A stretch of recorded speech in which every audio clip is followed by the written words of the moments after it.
ایک تو یہ کہ ہمارے پاس کوئی ایسی جگہ نہیں کہ اگر پانی آسمان سے برس رہا ہے تو اسے نعمت کے طور پہ ہم قبول کریں اور اسے جمع کریں، لیکن دوسرا یہ ہوا کہ وہ پانی ایک تو سڑکوں پہ بہا، ضائع ہوا، اور اس پہ میئر صاحب نے ایک بڑا انکشاف کیا. تو انہوں نے کہا کہ ہمارے پاس جو سسٹم ہے اس کی کیپیسٹی ہے 40 mm بارش برداشت کرنے کی. سر یہ بات کتنی تھی؟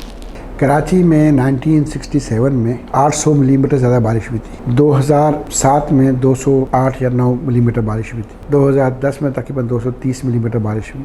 2020 میں تقریباً 280 ملی میٹر بارش ہوئی. تو یہ ہوتا رہا ہے، بارشیں ہوتی رہی ہیں. ہم نے برساتی پانی کے نکاسی کے نظام کو بڑی محنت سے تباہ کیا ہے. میں ہمیشہ سلام کرتا ہوں KDA کے ان انجینئرس کو جنہوں نے 1960s کی دہائی میں کراچی کا ماسٹر پلان بنایا، کراچی کی ڈیولپمنٹ کا منصوبہ بنایا. اس میں کراچی کی سیوریج سسٹم اور اسٹورم واٹر ڈرینیج سسٹم دونوں کو انہوں نے پلان کیا. اس میں سب سے اہم بات یہ رکھی گئی کہ اسٹورم واٹر ڈرینیج اور سیوریج سسٹم دونوں الگ رہیں گے، دو الگ الگ سسٹم رہیں. سیوریج سسٹم بریڈ پائپ لائن کے اندر ہوگا، مین ہول کے تھرو ہوگا، اور اسٹورم واٹر ڈرینیج سسٹم جو ہے وہ قدرتی نالوں کو برقرار رکھا جائے گا. انہوں نے کراچی کے سارا انفراسٹرکچر تیار کیا، لیکن کہیں پر بھی انہوں نے، چاہے وہ گجر نالا ہو، چاہے اورنگی نالا ہو، چاہے چکور نالا ہو، کلری اور پچر نالے ہیں، ریلوے اسٹیشن اور سوجل بازار نالا ہے، یا فرن نالا ہے، یا نہر خیام ہے، اس کو یہ ساری انہوں نے مینٹین رکھی. اور اس کے بعد پہ جن علاقوں میں ڈیولپمنٹ ہوئی، وہاں کی ٹوپوگرافی تبدیل ہوئی،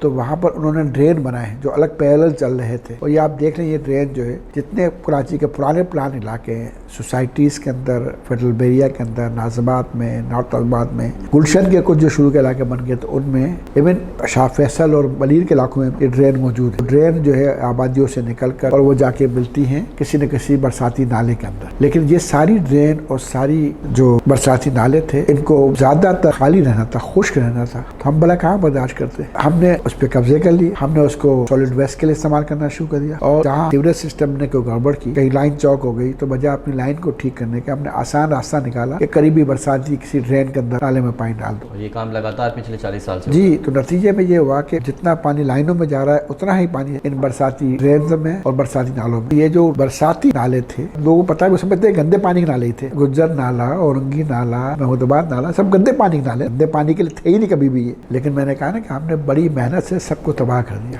تو اس کے اثرات ہم دیکھ رہے ہیں. ضرورت اس بات کی ہے کہ صرف ان پرٹیکولر نالوں کو، اس کی مین اسٹریم کو نہیں، اس کے ساتھ کنیکٹڈ جتنے بھی اسٹریمز ہیں ان سب کو صاف کیا جائے، ان سب کو بحال کیا جائے. پھر ہمارے روڈ جو ہیں اس طرح کراس سیکشن بنائے جائے، ان کی پروفائل اس سے بنایا جائے کہ وہ روڈ پہ آنے والے پانی کو قریب ترین کسی بھی ڈرین میں، کسی نالے تک پہنچا سکے.